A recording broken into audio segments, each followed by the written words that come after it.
I just wanted to make a quick clip to document something that's rather important. Wondering if you have noticed any anomalies in the wildfire scenes. You know, all those fires that are sweeping the nation and other nations as well. Well, there's this dude named Robert Brame. He's a forensic arborist. He spent his whole life with trees. He started to notice some things that really didn't make any sense, like when he saw entire neighborhoods wiped out, and yet the trees all around them, surrounding them, were unaffected. Like this shot from Paradise. You notice every one of these homes is reduced to white ash, and yet the trees surrounding them survived. That defies reality, the natural principles of reality.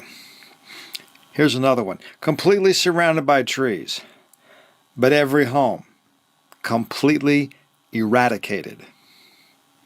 Here's another example. I could go on for years with all the examples out there. But at some point, you're going to get what I'm talking about. This here is an exceptional example. None of the trees around it were burning, with the exception of what was caused by this fire. Now, this is where it really starts to get interesting. Notice the burn patterns here. Notice where the fire is coming from. It's not on the ground. It's not coming from a fire. It's everywhere that metal touches wood. All right? These are some of Robert's images that he's shared from all of the investigation that he's done. You see this? Notice the patterns here. It's burning where there are metal bolts going through the wood. It's not burning the wood. It's not burning the wood unless there is metal in the wood. And look at this here. This appears to be a metal cable. And the fire, to me, looks like plasma. It's going above and below the cable. Notice everywhere you see a metal bolt going through the wood, you see it's being energized and set on fire. That defies the natural principles. This is a trestle bridge. Here's a fence post. The only place it burnt is where there are nails. The only place this burned is where the bolts touched the wood. You see this? You start to see a pattern here. All right? Again and again and again, Robert was finding these anomalies and realizing this is not natural. This is not right. This defies everything. Wildfires do not do this. So he began sounding the alarm. This is a list of the 10 anomalies that Robert has noticed and documented that you should probably make a copy of and see if you can find yourself. There are certainly some exceptional examples out there in reality.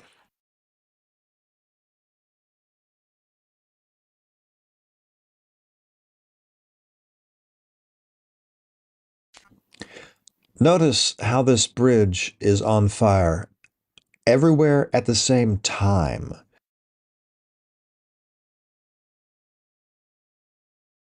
I had seen this image of the Woolsey fire in Malibu, of a bridge that was on fire and smoldering.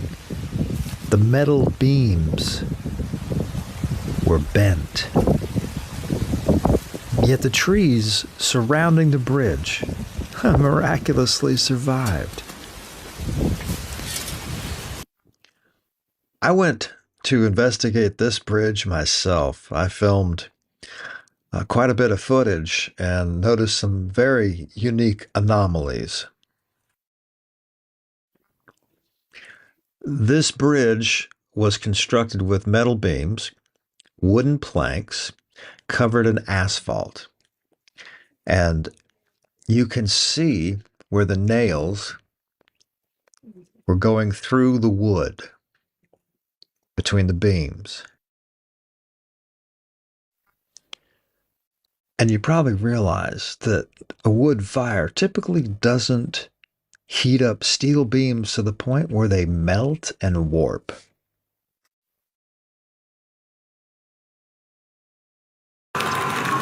If you look around the side and the back, you'll see most of the trees are still unburnt.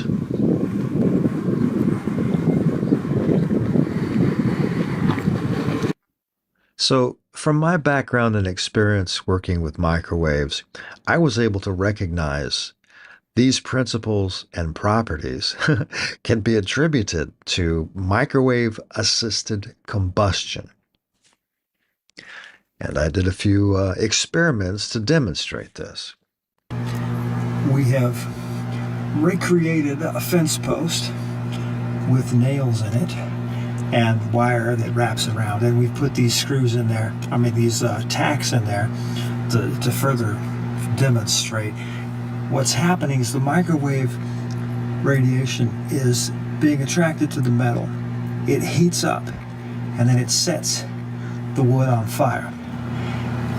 These are the effects that we're seeing in these wildfire areas with the fence posts and the nails that are charred or that have set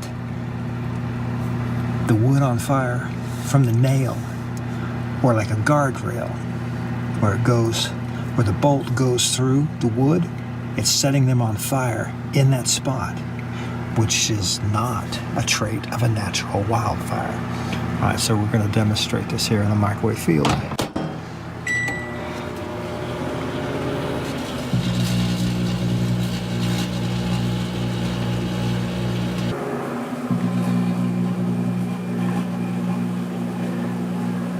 All right, if those bolts were not there, you see that?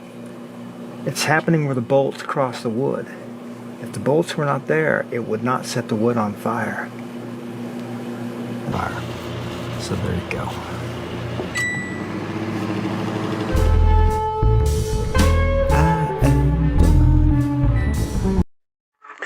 I'm not sure if this is copyrighted music, so I'm just going to turn it down there and add a little commentary here.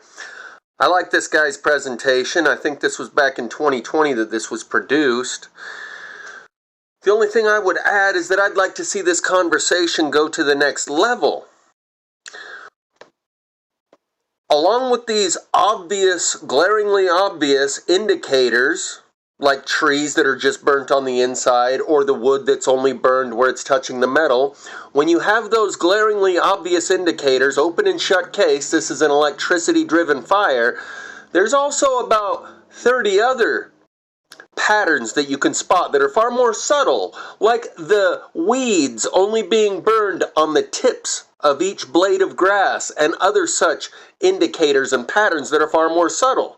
When you spot one of these fires that has the glaringly obvious indicators, as he's depicted in this video, and you look around and you see all these far more subtle patterns that are also associated with these electricity-driven fires, then you can take into account the other 90% of the evidence and the other 90% of the fires and see that every fire all around the world has, at the very least, the subtle patterns of electricity-driven fire. Because you've cataloged those other more subtle patterns in the instances where you have trees that are all burned on the inside, so you know, open and shut case, this is an electricity-driven fire, and you look around and you see all the other patterns from within the same fire, you can spot those more subtle patterns when there's not trees that are all burned on the inside, or not some of these other more glaringly obvious patterns. And when you learn to spot all of those other more subtle patterns, you recognize every fire all around the world has these same electricity-driven fire patterns or burn signatures. And once you recognize that, you're no longer caught in this myopic point of view where it's directed energy weapons using microwave electricity. You know that it's electricity, and the entire atmosphere that we are in right now is charged.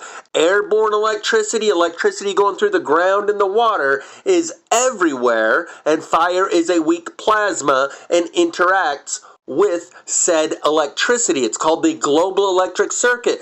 Just like the world has a magnetic field, it has an electrical field that is charged right now. And I believe that is the source of this electricity, be it microwave or macrowave or whatever the wavelength. People see microwave, and that's how they get to the point where they recognize this is an electricity-driven fire. And then they get locked onto this idea that it has to be man-made and it has to be weaponized and intentional.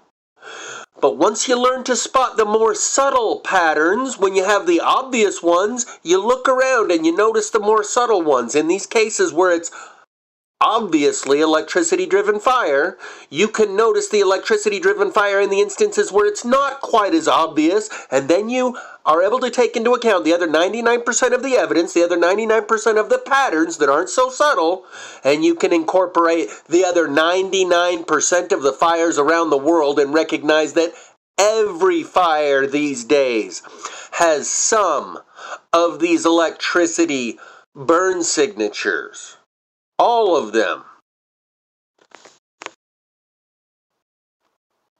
All on fire at once. There's no grass burning around it. It's an indication. Anyway, I just wanted to share this because people need to comprehend what's really happening.